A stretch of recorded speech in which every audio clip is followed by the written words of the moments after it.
Hallelujah, hallelujah. ದೇವರ ಪರಿಶುದ್ಧ ನಾಮಕ್ಕೆ ಸ್ತೋತ್ರ ಉಂಟಾಗಲಿ. ಅವಕಾಶ ಕೊಟ್ಟಂತ ದೇವರಿಗೆ ದೇವ ಸೇವಕರು ವಂದನೆ ಸಲ್ಲಿಸ್ತೇನೆ. ಸಂತೋಷವಾಗಿದ್ದೀರಾ? ಹಲ್ಲೆಲೂಯಾ. ಎಷ್ಟು ಜನ ಸಂತೋಷವಾಗಿದ್ದೀರಾ? ಆಮೇನ್. ಇದನ್ನು ಒಳ್ಳೆ ಆಲೋಚನೆ ಕೇಳ್ಪಟ್ಟಿದ್ದೇವೆ.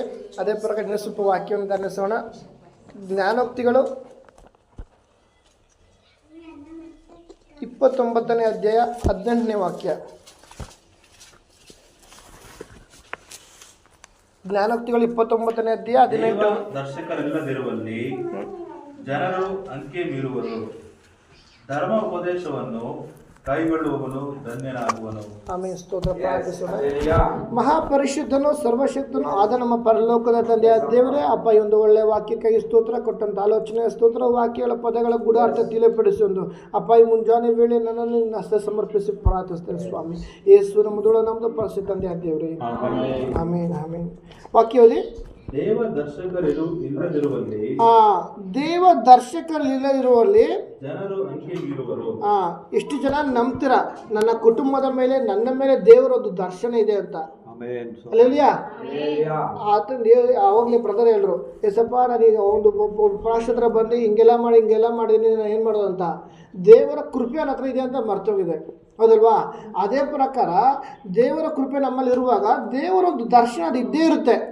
ಅಲ್ಲೆಲ್ಲಿಯಾ ದೇವರ ಕೃಪೆಯಿಂದ ನಮ್ಮನ್ನು ನಡೆಸಿರ್ತಾರೆ. ಆಮೇಲೆ ದೇವರು ನಮ್ಮ ಮೇಲೆ ಒಂದು ದರ್ಶನ ಇಟ್ಟಿರ್ತಾರೆ. ಯಾಕಾಗಿ ಸ್ವಾಮಿ ಭೂಮಿಗೆ ಬಂದರು? ಭೂಮಿಯಲ್ಲಿ ಯಾರೂ ನಾಶವಾಗಬಾರ್ದು. ದೇವ್ರದ್ದೊಂದು ಗುರಿ, ಒಂದು ದರ್ಶನ ಇಟ್ಕೊಂಬಂದ್ರು. ಉದಾಹರಣೆಗೆ ಒಂದು ಟೀಚರು ಮಕ್ಕಳನ್ನ ಪಾಠ ಮಾಡಬೇಕು, ಅವ್ರಿಗೊಂದು ಗುರಿ ಇರುತ್ತೆ. ಏನಂತ, ಮಕ್ಕಳು ಒಂದು ಒಳ್ಳೆ ಭವಿಷ್ಯ ಮಾಡಬೇಕು, ಅವ್ರಿಗೊಂದೇ ಒಳ್ಳೆ ಒಂದು ಪೊಲೀಸು ಏನೋ ಒಂದು ಒಳ್ಳೆ ಒಂದು ಸ್ಥಾನದಲ್ಲಿ ಬರಬೇಕು, ಒಂದು ಗುರಿ. ಓಕೆನಾ? ಅದೇ ಪ್ರಕಾರ ಒಂದು ಟೀಚರ್ ಯಾವ ಥರ ಒಂದು ಗುರಿ ಇಟ್ಟು ಮಕ್ಕಳಿಗೆ ವಿದ್ಯಾಭ್ಯಾಸ ಹೇಳ್ಕೊಡ್ತಾರೋ, ಅದೇ ಪ್ರಕಾರ ದೇವರು ನಮ್ಮ ಒಬ್ಬೊಬ್ಬರನ್ನ ತನ್ನ ಕೃಪೆಯಲ್ಲಿ ಮರೆಮಾಚಿರುವಾಗ ದೇವರು ಒಂದು ಗುರಿ ಇರುತ್ತೆ. ನನ್ನ ಮಗ ಬೆಳೆದು ನನಗಾಗಿ ಪ್ರಯೋಜನ ಬೇಕು, ಅನೇಕ ಜನಗಳಿಗೆ ನೆರಳಾಗಬೇಕು, ಅನೇಕ ಜನಗಳಿಗೆ ಮಾದರಿಯಾಗಿ ಜೀವನ ಮಾಡಬೇಕು ಅಂತ ದೇವರು ಒಬ್ಬೊಬ್ಬರ ಮೇಲೆ ಒಂದು ದರ್ಶನವನ್ನು ಇಟ್ಟಿರ್ತಾರೆ. ಆ ದರ್ಶನ ಇಲ್ಲ ಅಂದರೆ ಅದು ವಾಕ್ಯ ಓದಿ. ದೇವ ದರ್ಶಕರು ಇಲ್ಲದಿರುವಲ್ಲಿ ಜನರು ಅಂಕಿ ಮೀರಿದವರು. ಹಲ್ಲೆಲೂಯಾ. ದೇವರ ದರ್ಶನ ನಮ್ಮಲ್ಲಿ ಇಲ್ಲ ಅಂದರೆ ನಾವೇನು ಮಾಡ್ತೀವಿ? ಇಷ್ಟ ಪ್ರಕಾರ ಜೀವನ ಮಾಡ್ತೀವಿ, ಹೌದಲ್ವಾ? ದೇವ್ರ ದರ್ಶನ ನಮ್ಮಲ್ಲಿ ಇರುವಾಗ ಆತನ ಕೃಪೆ ನಮ್ಮಲ್ಲಿ ಇಲ್ಲ ಅಂತ ಏನಾಗುತ್ತದೆ? ನಮ್ಮ ಇಷ್ಟ ಪ್ರಕಾರ ಅವಾಗಲೇ ಬರ್ತಾರೆ ಎಲ್ಲರೂ ಪಾಶ್ರೆ ನಾವೆಲ್ಲವನ್ನು ಬಿಟ್ಟು ದೇವ್ರ ವಾಕ್ಯ ಪ್ರಕಾರ ಜೀವನ ಮಾಡ್ತೀವಿ ಅಂತ. ಆದರೆ ಏನು ಮಾಡಲಿ ಆಗ್ತಾಯಿಲ್ಲ ಅಂತ ಪಾಶ್ರು ಏನು ಒಂದು ತಕ್ಷಣ ಯೋಚನೆ ಮಾಡೋದಂತೆ. ಆದರೆ ಆತನ ಕೃಪೆ ನಮ್ಮ ಹತ್ರ ಇದೆ ಅಂತ ಮರ್ತೋಗಿದ್ದಾನೆ.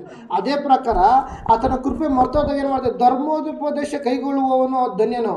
ಆ ಧರ್ಮೋಪದೇಶ ಕೈಗೊಳ್ಳೋದೇ ಮರ್ತೋಗ್ತಾನೆ. ಯಾವಾಗ? ಆತನ ಕೃಪೆ ಇಲ್ಲದಿರುವಾಗ. ಆತನ ಕೃಪೆ ನಮ್ಮಲ್ಲಿರುವಾಗ ಸೆಕೆಂಡ್ ಮೇಯ್ನು ನಮ್ಮ ಮೇಲೊಂದು ದರ್ಶನ ಬಂದೇ ಇರುತ್ತೆ. ಹಲ್ಲೆಲೂಯಾ. ಎಷ್ಟು ಜನ ನಂಬ್ತೀರ? ನನ್ನ ಕುಟುಂಬದ ಮೇಲೆ ದರ್ಶನ ಇದೆ, ನನ್ನ ಭವಿಷ್ಯದ ಮೇಲೆ ದರ್ಶನ ಇದೆ, ಮಕ್ಕಳ ಮೇಲೆ ಒಂದು ದರ್ಶನ ಇದೆ. Hallelujah, hallelujah. ಯೇಸು ಸ್ವಾಮಿ ಸಹ ಒಂದು ದರ್ಶನದಲ್ಲಿ ಭೂಮಿಗೆ ಯಾರು ಬಂದಿಲ್ಲ. ಇನ್ನೊಂದು ವಾಕ್ಯ ಫಿಲಿಪ್ಪಿ ಬರೆದ ಪತ್ರಿಕೆಯಲ್ಲಿ 13ನೇ ಅಧ್ಯಾಯ 13-14 ಓದೋಣ. ಮೂರನೇ ಅಧ್ಯಾಯ, ಫಿಲಿಪ್ಪಿ 3ನೇ ಅಧ್ಯಾಯ 13-14 ಓದಿ. ಸಹೋದರರೇ, ನಾವಂತೂ ಹಿಡಿದುಕೊಂಡವನೆಂದು. ಇಲ್ಲಿ ಪೌಲನು ಎಷ್ಟು ಸ್ಪಷ್ಟವಾಗಿ ಬರ್ತಾರೆ. ಸಹೋದರರೇ, ನಾನಂತೂ ಹಿಡಿದುಕೊಂಡವನೆಂದು ನನ್ನನ್ನು ಈವರೆಗೂ ಎಣಿಸಿಕೊಳ್ಳುವುದಿಲ್ಲ. ಆದರೆ ಒಂದು ನಾನು ಇಂದಿನ ಸಂಗತಿಗಳನ್ನು ಮರೆತು ಬಿಟ್ಟು ಮುಂದಿನದವುಗಳನ್ನು ಹಿಡಿಯುವುದಕ್ಕೆ ಎದೆ ಬಗ್ಗಿದವನಾಗಿ ದೇವರು ಕ್ರಿಸ್ತನ ಮೂಲಕವಾಗಿ ನಮ್ಮನ್ನು ಮೇಲಕ್ಕೆ ಕರೆದು ನಮ್ಮ ಮುಂದೆ ಇಟ್ಟಿರುವ ಬಿರುದನ್ನು ಗುರಿ ಮಾಡಿಕೊಂಡು ಓಡುತ್ತಾ ಇದ್ದೇವೆ. ಇದರಿಂದಲೇ ನಾವೇನು ಮಾಡ್ತೀವಿ? ದೇವರು ನಮ್ಮ ಮೇಲೆ ಒಂದು ಗುರಿ, ಒಂದು ದರ್ಶನ ಇಟ್ಟಿರ್ತಾರೆ.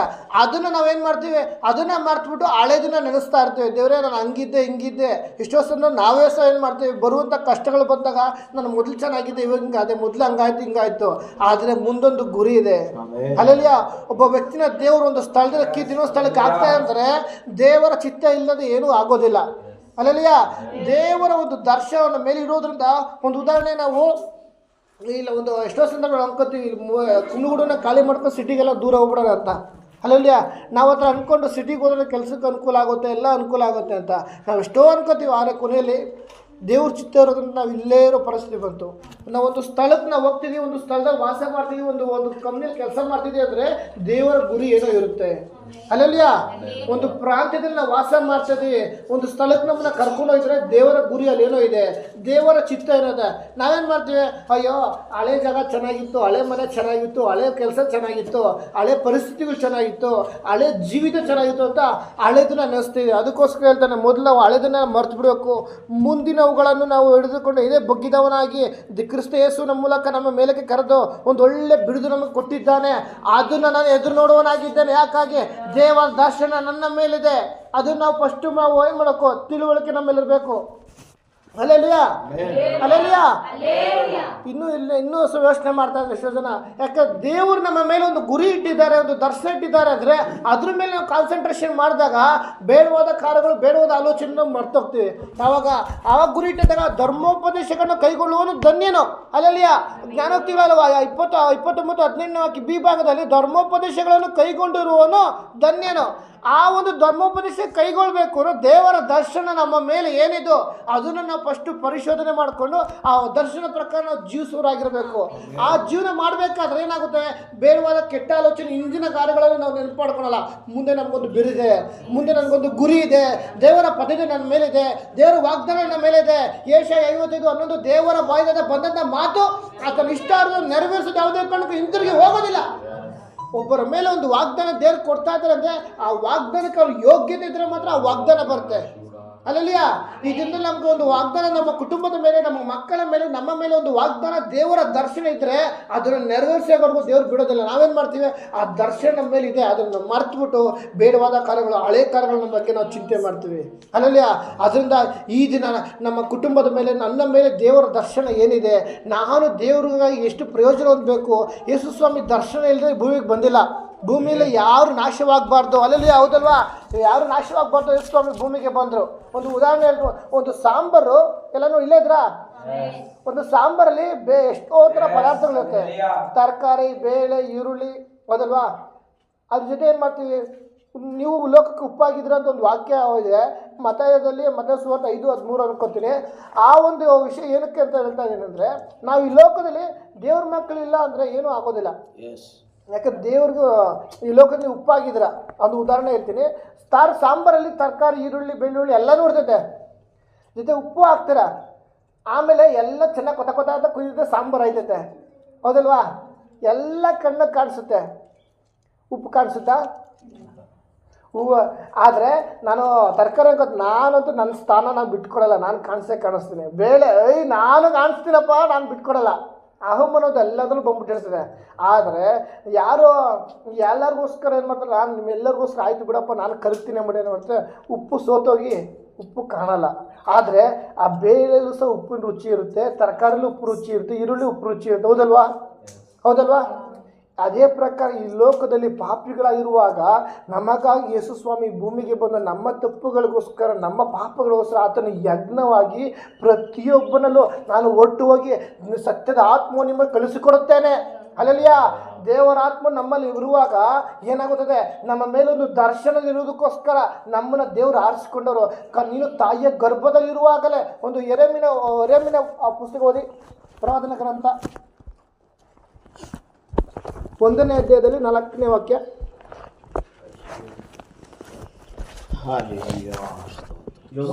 ಯೆಹೋವನು ಈ ವಾಕ್ಯವನ್ನು ನನಗೆ ದಯಪಾಲಿಸಿದನು. ನಾನು ನಿನ್ನನ್ನು ಗರ್ಭದಲ್ಲಿ ರೂಪಿಸುವುದಕ್ಕೆ ಮುಂಚೆ, ಇಲ್ಲಿ ವಾಕ್ಯ ನಾನು ಅಬ್ಸರ್ವ್ ಮಾಡಬೇಕು. ನಾನು ನಿನ್ನನ್ನು ಗರ್ಭದಲ್ಲಿ ರೂಪಿಸುವುದಕ್ಕಿಂತ ಮುಂಚೆ ನಿನ್ನನ್ನು ತಿಳಿದಿದ್ದೇನೆ. ಎಷ್ಟು ಜನ ನಂಬ್ತೀರಾ? ಎಷ್ಟು ಜನ ನಂಬ್ತೀರಾ? ನಾನು ತಾಯಿಯ ಗರ್ಭದಲ್ಲಿರುವಾಗಲೇ ನೀನೇ ನನ್ನ ಮಗನಿಂದ ಹೆಸರು ಕರೆದಿದ್ದೀನಿ ಅಂತ ವಾಕ್ಯ ಇರುವಾಗ, ಹೌದಿಲ್ಲ, ಯೆರೆಮೀಯನಿಗೆ ಹೇಳ್ತದೆ, ನೀನು ತಾಯಿಯ ಗರ್ಭದಲ್ಲಿ ರೂಪಿಸುವುದಕ್ಕಿಂತ ಮುಂಚೆ ನಿನ್ನ ಪಿಂಡ ಇನ್ನು ನೀರಾಗಿದೆಯಾ, ಆ ಒಂದು ಪಿಂಡವಾಗಿರ್ಬೇಕಾದ್ರೆ ದೇವರು ಒಂದು ಮುಂಚೆ ನಮ್ಮನ್ನು ಆರಿಸ್ಕೊಂಡಿದ್ದಾರೆ. ಅಂದ್ರೆ ದೇವರ ದೃಷ್ಟಿಯಲ್ಲಿ ನಮ್ಮ ಮೇಲೆ ಎಂತ ದರ್ಶನವಿದೆ. ಅಲ್ಲಲ್ಲಿಯ ಆ ದರ್ಶನ ಎಂಥದ್ದು. ಅಲ್ಲಲ್ಲಿಯ ಆ ದರ್ಶನಕ್ಕೋಸ್ಕರ ಹಿಂದೆ ಪೌಲನು ಹೇಳ್ತಾರೆ, ಹಿಂದಿರುವುದನ್ನೆಲ್ಲ ಮರ್ತ್ಬಿಟ್ಟು ನಾನು ಎದೆ ಬಗ್ಗಿದವನಾಗಿ ಕ್ರಿಸ್ತನನ್ನು ಎದುರು ನೋಡಿಕೊಂಡು ನಾನು ಆ ಮುಂದೆ ಇಟ್ಟಿರುವಂಥ ಬಿರುದನ್ನು ನಾನು ಎದುರು ನೋಡಿಕೊಂಡು ಈ ಲೋಕದ ಓಟವನ್ನು ಓಡುತ್ತಿದ್ದೇನೆ ಅಂತ ಪೌಲನು ಹೇಳ್ತಾ ಇದ್ದಾನೆ. ಅಂದ್ರೆ ಆ ಒಂದು ದರ್ಶನ, ಆ ಒಂದು ಗುರಿ ಎಂಥದ್ದು ನಾವು ಇಲ್ಲೇ ತಿಳ್ಕೊಳ್ಬೋದು. ಯಾಕಾಗಿ ನೀನು ತಾಯಿಯ ಗರ್ಭದಲ್ಲಿ ನಾವು ಇನ್ನೂ ಹುಟ್ಟಕ್ಕಿಂತ ಮುಂಚೆನೆ, ನಾವು ಇನ್ನೂ ಒಂದು ಪಿಂಡ ಕೂರೋಕ್ಕಿಂತ ಮುಂಚೆನೆ ಅಲ್ಲಿ ಹೇಳ್ತದೆ, ನೀನು ತಾಯಿಯ ಗರ್ಭದಲ್ಲಿ ರೂಪಿಸೋದಕ್ಕಿಂತ ಮುಂಚೆ ನಾನು ನಿನ್ನನ್ನು ತಿಳಿದುಕೊಂಡಿದ್ದೇನೆ. ನಾವೇನು ಮಾಡ್ತೀವಿ, ಬರುವಂಥ ಕಷ್ಟಗಳನ್ನು ನೋಡಿ, ಬರುವಂಥ ಹೋರಾಟಗಳನ್ನು ನೋಡಿ, ಅಪಮಾನಗಳನ್ನು ನೋಡಿ ನಾವು ಸೋತೋಗ್ಬಿಡ್ತೀವಿ. ಬರೆದ್ರೆ ಅದೇ ಒಂದು ತಿಂಗಳ ನಮ್ಮ ಕಷ್ಟ ಏನು ಮಾಡ್ತೀವಿ, ಎಷ್ಟಪ್ಪ ಬಿಡ್ತಾರೆ, ಒದ್ದಾಡ್ಬಿಡ್ತೀವಿ.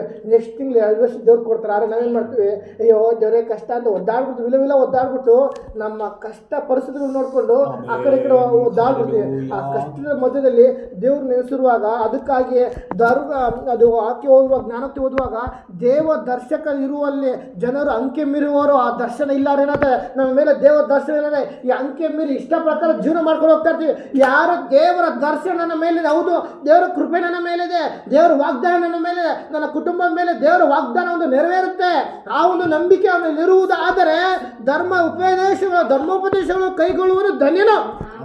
ಅಲ್ವಾ, ಧನ್ಯನಾಗುವನು ಅಂತ ಬರ್ತಿದೆ ಆ ವಾಕ್ಯ. ನೀವು ಅಬ್ಸರ್ವ್ ಮಾಡಿ, ಬಿ ಭಾಗದಲ್ಲಿ ಧರ್ಮೋಪದೇಶಗಳನ್ನು ಕೈಗೊಳ್ಳುವವನು ಧನ್ಯನಾಗುವನು. ಯಾವಾಗ ನನ್ನ ಮೇಲೆ ದೇವರ ದರ್ಶನ ಇದೆ, ನನ್ನ ಮೇಲೆ ದೇವರ ಗುರಿ ಹೊಂದಿದೆ, ನನ್ನ ಮೇಲೆ ಆತನ ಕೃಪೆ ಹೊಂದಿದೆ, ನನ್ನ ಕುಟುಂಬದ ಮೇಲೆ ಆತನ ಕೃಪೆ ಇದೆ, ಅದನ್ನು ನಂಬುವಾಗ ಮಾತ್ರ ನೀನು ಧರ್ಮೋಪದೇಶ ಕೈಗೊಳ್ಳಲು ಸಾಧ್ಯವಾಗುತ್ತೆ. ಇಲ್ಲ ಅಂದ್ರೆ ಸುಮ್ಮನೆ ಏನೋ ಬನ್ನ ಆ ರೀತಿ ಆಗುತ್ತೆ.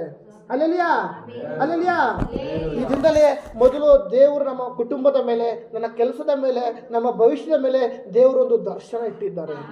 ಆ ದರ್ಶನ ನೆರವೇರಬೇಕು ಅಂದರೆ ನಾವು ಒಂದು 3 ವಿಷಯಗಳಿದೆ, ನಾವು ಓದೋಣ. ಇದೇ ಒಂದು ಫಿಲಿಪಿನಲ್ಲಿ 3ನೇ ಅಧ್ಯಾಯದಲ್ಲಿ 14 ಓದುವಾಗ, ಆ ವಾಕ್ಯ ಓದುವಾಗ ನಮ್ಗೆ ಏನಂತ ಅರ್ಥ ಆಗುತ್ತದೆ, ಒಂದು ನಿರೀಕ್ಷೆಯನ್ನು ನಾವು ಕಾದಿರ್ಬೇಕು. ಇನ್ನೊಂದ್ಸಲಿ ಓದಿ 3:13-14 ಓದಿ ವಾಕ್ಯ. ಫಿಲಿಪಿ 3:13-14. ಇಲ್ಲಿ ನಿಧಾನಕ್ಕೆ ಓದಿ. ಇದು ಅರ್ಥ ಒಳಭಾಗ ಇರ್ತದೆ. ಒಂದು ನಿರೀಕ್ಷೆ, ಮೊದಲು ನಿರೀಕ್ಷೆಯಿಂದ ನಾವು ಕಾದಿರಬೇಕು. ನಮ್ಮ ಜೀವಿತದಲ್ಲಿ ಒಂದು ದರ್ಶನ ಅದು ನೆರವೇರಬೇಕು ಅಂದರೆ ನಮಗೊಂದು ನಿರೀಕ್ಷೆ ಇರಬೇಕು. ಆ ಒಂದು ನಿರೀಕ್ಷೆ ಅಂದರೆ ಹಾಗೆ, ಉದಾಹರಣೆಗೆ ನಾವೇನು ಮಾಡ್ತೀವಿ, 18ನೇ ತಾರೀಕು ನನಗೆ ಪೇಮೆಂಟ್ ಆಗುತ್ತೆ, ಹೌದಲ್ವಾ? ಉದಾಹರಣೆಗೆ ನನಗೆ 15ನೇ ತಾರೀಕು ಯಾವುದೋ ಮೆಸೇಜ್ ಬರೋದು, ಟಕ್ಕಂತ ಮೊಬೈಲ್ ಎತ್ಕೊಂಡು ನೋಡ್ತೀನಿ, ಪೇಮೆಂಟ್ ಬಂತಾ ಅಂತ. ಇನ್ನೂ ಇಲ್ಲ. 16ನೇ ತಾರೀಕು ಆಯಿತು, ಟಕ್ಕಂತ ಮೆಸೇಜ್ ಬಂದಿಲ್ಲ. 18 ಬೆಳಗ್ಗೆ ಆತನಿಗೆ ಚಿಕ್ಕ ಕಂಪ್ನಿನ ರೀಚಾರ್ಜ್ ಮುಗ್ದೋಯ್ತೆ, ಮೆಸೇಜ್ ಬರೋ ಟಕ್ಕ, ಈ ಮೆಸೇಜ್ ಬಂತು, ಇಲ್ಲ ಮೆಸೇಜ್ ಬಂದಿಲ್ಲ. ಇಲ್ಲ, ನಮಗೊಂದು ನಿರೀಕ್ಷೆ, ಪೇಮೆಂಟ್ ಇವಾಗ ಬರುತ್ತೆ, ಬರುತ್ತೆ. ಯಾಕೆ ತಿಂಗಳೆಲ್ಲ ಪ್ರಯಾಸ ಪಟ್ಟಿರ್ತೀವಿ, ಅದಾದಂಥ ಕಮಿಟ್ಮೆಂಟ್ಗೂ ಜವಾಬ್ದಾರಿ ಇರುತ್ತೆ. ಆ ದಿನ 18ನೇ ತಾರೀಕು ಒಂದು ಟಕ್ಕಂತ ಒಂದು ವಾಟ್ಸಪ್ಪಲ್ಲಿ ಟಕ್ಕನ್ನ ಮೆಸೇಜ್ ಬರೋ, ಸಂಬಳ ಬಂತು, ಖುಷಿಯಿಂದ ನೋಡ್ತೀವಿ, ಬಂದಿಲ್ಲ ಸರ್ ಪೇಮೋರೆ. ಮಧ್ಯಾಹ್ನ ನೋಡ್ತೀವಿ, ಬಂದಿಲ್ಲ. ಸಾಯಂಕಾಲ ನೋಡ್ತೀವಿ, ಬಂದಿಲ್ಲ. ಅದು 6 ಗಂಟೆ 7 ಗಂಟೆ ಆದರೆ ಏನಪ್ಪ ಇನ್ನೂ ಬಂದಿಲ್ಲ ಅಂತ ಇನ್ನೂ ಒಂದು ಚಿಕ್ಕ ಮೆಸೇಜ್ಗೋಸ್ಕರ ಕಾಯ್ತಾನೆ ಇರ್ತೀವಿ. ಈಗ ಬರುತ್ತೆ. ಅದನ್ನ ನಿರೀಕ್ಷೆ ಅಂತ ಹೇಳ್ತೀವಿ. ಅಲ್ಲೆಲಿಯಾ ಆ ವಾಕ್ಯನ ನಿಧಾನಕ್ಕೆ ಓದಿ. ಸಹೋದರರೇ, ನಾನಂತೂ ಹಿಡಿದುಕೊಂಡವನಿಗೆ ನನ್ನನ್ನು ಈವರೆಗೂ ಎಣಿಸಿಕೊಳ್ಳುವುದಿಲ್ಲ. ಆದರೆ ನಾನು ಹಿಂದಿನ ಸಂಗತಿಗಳನ್ನು ಮರೆತು ಬಿಟ್ಟು ಇಲ್ಲಿನ ಮೇನು ನಮಗೆ ಅರ್ಥ ಆಗೋದು. ಹಿಂದಿನ ಸಂಗತಿಗಳನ್ನು ಮರೆತು ಬಿಟ್ಟು ಮುಂದಿನವುಗಳನ್ನು ಹಿಡಿಯುವುದಕ್ಕೆ ಎದೆ ಬೊಗ್ಗಿದವನಾಗಿ ದೇವರು ಕ್ರಿಸ್ತನ ಮೂಲಕವಾಗಿ ನಮ್ಮನ್ನು, ಹೌದು ಯೇಸು ಸ್ವಾಮಿ ನಮ್ಮ ಜೀವಿತ ಬಂದಿಲ್ಲ ಅಂದರೆ ಯಾವಾಗೋ ನಾವು ಮಣ್ಣಲ್ಲಿ ಇವತ್ತು ನಮ್ಮನ್ನ ಒಂದು ಸ್ಟೀಫನ್ ಒಂದು ಬ್ರದರ್ ಅಂತ ಗುರುತಿಸ್ತಾ ಇದ್ರೆ ಆತನ ಕೃಪೆ ನಮ್ಮ ಮೇಲೆ ಬಂದಿರೋದಕ್ಕಾಗಿ. ಕ್ರಿಸ್ತನ ಮೂಲಕ ನಮ್ಮನ್ನ ಮೇಲೆ ಕೆತ್ತಿಲ್ಲ ಅಂದರೆ ಈ ಲೋಕದಲ್ಲಿ ಯಾವಾಗೋ ನಾವು ಮಣ್ಣಾಗಿ ಹೋಗ್ತಿದ್ದೆವು. ಅಲ್ಲಲ್ಲಿಯಾ, ಈ ಲೋಕದಲ್ಲಿ ತಂದೆ ತಾಯಿ ಬಂಧು ಬಳಗ ಅಣ್ಣ ತಮ್ಮ ಯಾರೇ ಕೈ ಬಿಟ್ಟರೋ ನಾನಿನ್ನ ಕೈ ಬಿಡೋದಿಲ್ಲ. ಈ ವಾಕ್ಯ ಹೇಳಿದೆ ಅಂದ್ರೆ ನಮ್ಮನ್ನ ದೇವರು ಈ ಲೋಕದಲ್ಲಿ ನಮ್ಮ ಮೇಲೆ ಒಂದು ದರ್ಶನ ಇಟ್ಟಿದ್ದಾರೆ, ನಮ್ಮ ಮೇಲೆ ಆತನ ವಾಗ್ದಾನ ಇದೆ. ಆ ಒಂದು ವಾಗ್ದಾನ ಏನಿದೆ, ಆ ದರ್ಶನ ಏನಿದೆ, ಅದನ್ನು ನಾವು ಎದೆ ಬೊಗ್ಗಿದವರಾಗಿ ಕ್ರಿಸ್ತ ಯೇಸುವಿನ ಮೂಲಕ ಬಂದಂತ ಗುರುತನ್ನು ಅದನ್ನು ನಾವು ಇದನ್ನ ಎದುರು ನೋಡಿ. ಅದಕ್ಕಾಗಿ ಮೊದಲು ನಾವೇನು ಮಾಡಬೇಕು, ಸಮಾಧಾನದಿಂದ ಒಂದು ನಿರೀಕ್ಷೆಯಿಂದ ಇರಬೇಕು. ಆ ಒಂದು ನಿರೀಕ್ಷೆಯಿಂದ ಇರುವಾಗ ವಾಗ್ದಾನ ನಮ್ಮ ಜೀವಿತ ನೆರವೇರುತ್ತೆ. ನಿರೀಕ್ಷೆಯಿಂದ ಇರುವಾಗ ದೇವರ ದರ್ಶನ ನೆರವೇರುತ್ತೆ. ಇರುತ್ತೆ. ನಿರೀಕ್ಷೆ ಇರುತ್ತೆ, ಅದ್ರ ಮೊದಲು ಕಷ್ಟಗಳೆಲ್ಲ ಬರುತ್ತೆ, ಅಪಮಾನ ಬರುತ್ತೆ, ನಿಂದನೆ ಬರುತ್ತೆ, ಏನೇ ಬರಲಿ ಮೊದಲು ನಮ್ಮ ನಿರೀಕ್ಷೆ ದೇವರಲ್ಲಿರುವಾಗ ಅದ್ರ ಮಧ್ಯದಲ್ಲಿ ವಾಗ್ದಾನ ನೆರವೇರುತ್ತೆ. ಹಲ್ಲೆಲೂಯಾ. ಮೊದಲು ನಮ್ಮ ಜೀವಿತದ ದೇವರ ದರ್ಶನ ನೆರವೇರಬೇಕು ಅಂದರೆ ನಿರೀಕ್ಷೆ ಹೊಂದಿರಬೇಕು. ಎರಡನೇದು ಬಂದು ಹಬಕ್ಕೂಕು 2ನೇ ಅಧ್ಯಾಯ 2-3 ವಾಕ್ಯ ಓದಿ.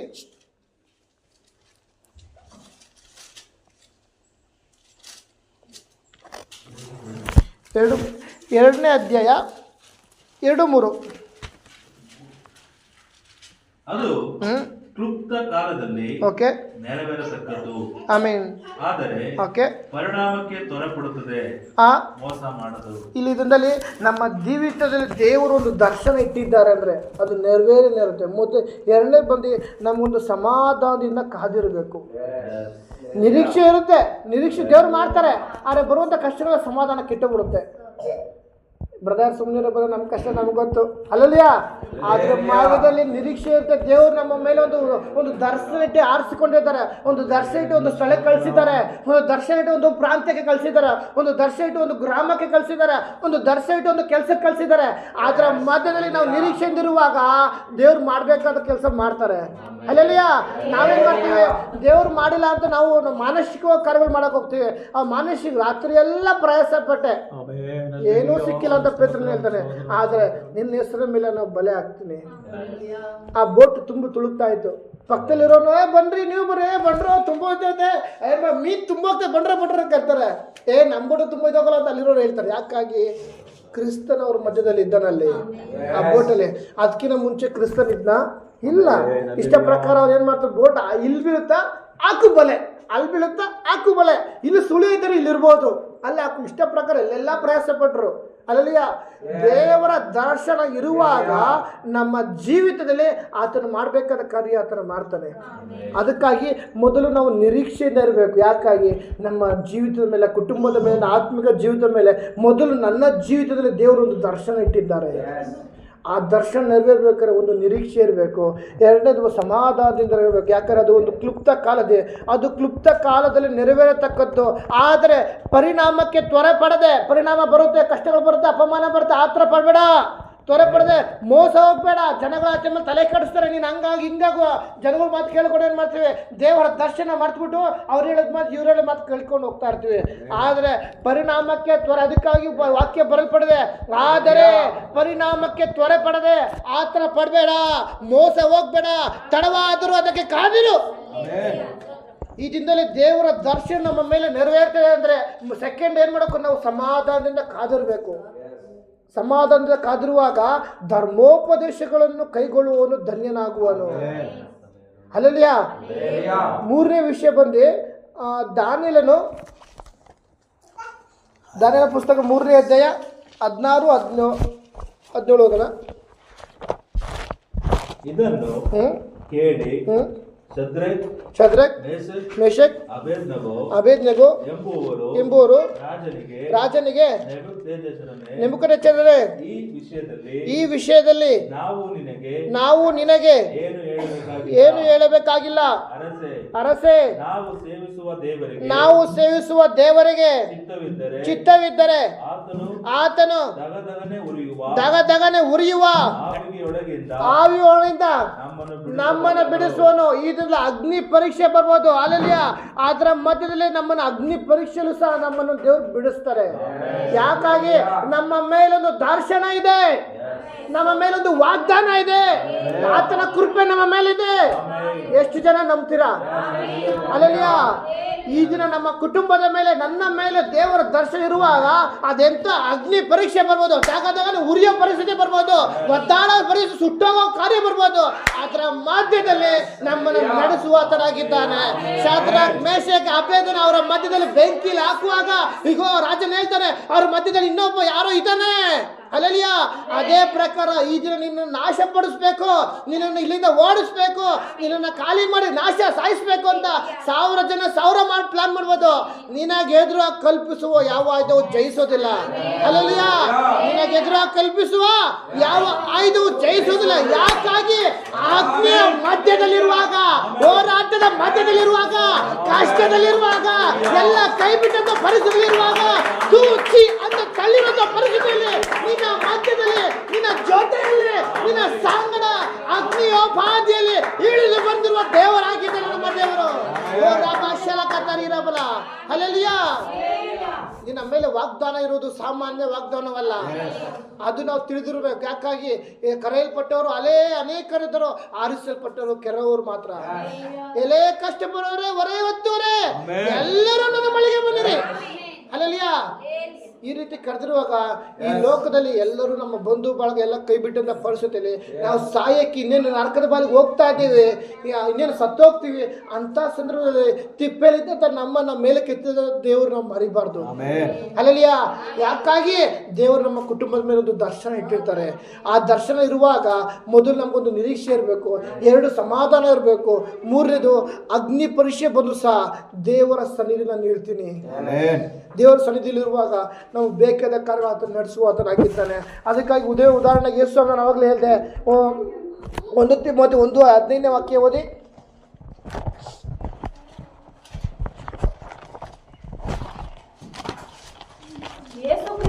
ಓಕೆ.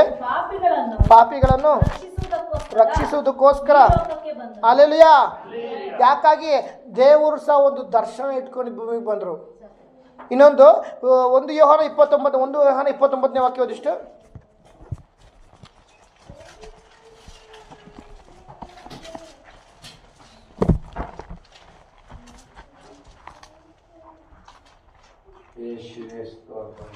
ಯೋಹಾನ 29ನೇ ವಾಕ್ಯ. ಯೋಹಾನ ಸುವಾರ್ತೆ 1ನೇ ಅಧ್ಯಾಯ 29ನೇ ವಾಕ್ಯ.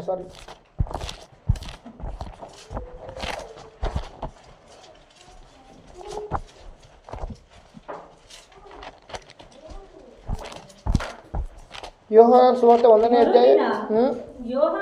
ಯೋಹಾನನು ತನ್ನ ಕಡೆಗೆ ಇಲ್ಲಿ ನೋಡಿ, ತನ್ನ ಕಡೆಗೆ ಬರುವ ಯೇಸುವನ್ನು ನೋಡಿ, ಇಗೋ ಅಗೋ ಯಜ್ಞಕ್ಕೆ ದೇವರು ನೇಮಿಸಿದ ಕುರಿ. ಏನಂತ? ಲೋಕದ ಪಾಪವನ್ನು ನಿವಾರಣೆ ಮಾಡುವವನು. 1 ನಿಮಿಷ ಅಷ್ಟೇ. ಏನಪ್ಪ ಅಂದ್ರೆ, ಈ ಲೋಕದಲ್ಲಿ ಪಾಪ ತುಂಬಿದೆ, ದೇವರು ಸಹ ಒಂದು ದರ್ಶನ ಇಟ್ಕೊಂಡು ಭೂಮಿಗೆ ಬಂದರು. ಯಾಕಾಗಿ ಈ ಲೋಕದಲ್ಲಿ ಎಲ್ಲ ಪಾಪದಲ್ಲಿ ತುಂಬಿದ್ದಾರೆ. ಹಲ್ಲೆಲೂಯಾ. ಎಲ್ಲರೂ ಕೈ ಬಿಟ್ಟಂತ ಪರಿಸ್ಥಿತಿ ಇದ್ದಾರೆ. ಅದಕ್ಕಾಗಿ ಇಲ್ಲಿ ಹೇಳ್ತಾನೆ, ಅಗೋ ಯಜ್ಞಕ್ಕೆ ದೇವರು ನೇಮಿಸಿದ ಕುರಿ, ಈ ಲೋಕದ ಪಾಪವನ್ನು ನಿವಾರಣೆ ಮಾಡೋದಕ್ಕೋಸ್ಕರ ಬಂದಿರುವ ಆತನಾಗಿದ್ದಾನೆ. ಹಲ್ಲೆಲೂಯಾ. ಈಗ ಓದಿ 1 ತಿಮೋಥೆ 1:15. ಕ್ರಿಸ್ತ ಯೇಸು ಇವಾಗ ಪಾಪಿಗಳನ್ನು ರಕ್ಷಿಸುವುದಕ್ಕೋಸ್ಕರ ಈ ಲೋಕಕ್ಕೆ ಬಂದನು. ದೇವರು ಸಹ ಒಂದು ದರ್ಶನ ಇಟ್ಟು ಈ ಲೋಕಕ್ಕೆ ಬಂದಿದ್ದಾರೆ. ದೇವರೊಂದು ಗುರಿ. ನಾನು ಆವಾಗಲೇ ಹೇಳಿದೆ, ನಾವು ಯಾವುದೋ ವಿದ್ಯಾಭ್ಯಾಸ ಮಾಡಬೇಕು, ಒಂದು ಗುರಿ ಇಟ್ಟಿರ್ತೀವಿ, ಹೌದಲ್ವಾ? ನಾವು ಪರಲೋಕಕ್ಕೆ ಹೋಗ್ಬೇಕಾದ್ರೆ ದೇವರ ಸಹ ಒಂದು ಗುರಿ. ದೇವರೇ ನೀವು ಬಂದಾಗ ಅವಲೇ ಬ್ರದರ್ ಹೇಳಿದ್ರು, ತುತ್ತೂರಿ ಕೂಗದ ಎಷ್ಟು ಜನ ಇಲ್ಲಿ ಎತ್ತಲ್ಪಡ್ತೀರ ಅಂತ. ಆ ತುತ್ತೂರಿ ಕೂಗುವ ಸಂದರ್ಭದಲ್ಲಿ ಸಪ್ಪ ನಾನು ಒಟ್ಟಿಗೆ ಬರಬೇಕು. ಅಲ್ಲಲ್ಲಿಯ ನಾನು ಪರಲೋಕದಲ್ಲಿ ಕಾಣಲ್ಪಡಬೇಕು. ಈ ಒಂದು ಗುರಿ ನಮ್ಮಲ್ಲಿ ಇರುವಾಗ ಅಲ್ಲಲ್ಲಿಯ ಆ ಒಂದು ಗುರಿ ಯಾವ ರೀತಿ ನಮ್ಮ ಮನುಷ್ಯನಿರುತ್ತೆ, ಅದೇ ಪ್ರಕಾರ ಯೇಸು ಸ್ವಾಮಿ ಸಹ ಒಂದು ಗುರಿ ಇಟ್ಟು ಈ ಲೋಕದಲ್ಲಿ ಯಾರು ಪಾಪಿಗಳಾಗಿ ನಾಶ ಆಗಬಾರ್ದು. ಅಲ್ಲಲ್ಲಿಯ ಯಾರು ಪಾಪಿಗಳಾಗಿ ನಾಶ ಆಗಬಾರ್ದು ಅಂತ ಆತನ ಮನುಷ್ಯನಾಗಿ ಭೂಮಿಗೆ ಬಂದು ರಕ್ಷಕನಾಗಿ ನಮ್ಮನ್ನು ರಕ್ಷಿಸುವನಾಗಿದ್ದಾನೆ.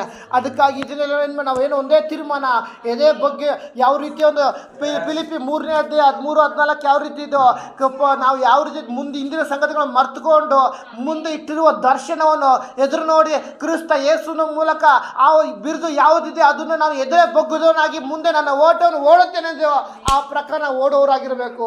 ಆವಾಗ ನಮ್ಮ ಜೀವಿತ ವಾಗ್ದಾನ ದೇವರಿಟ್ಟಿದ್ದ ದರ್ಶನ ಅದು ನೆರವೇರುತ್ತೆ. ಈ ವಾಕ್ಯದ ಮುಖಾಂತರ ದೇವರು ನಿಮ್ಮೆಲ್ಲರನ್ನ ಆಶೀರ್ವದಿಸಲಿ. ಅವಕಾಶ ಕೊಡೋ ದೇವರಿಗೂ ದೇವ ಸೇವಕರು ವಂದನೆ ಸಲ್ಲಿಸ್ತೀನಿ. ಆಮೇಲೆ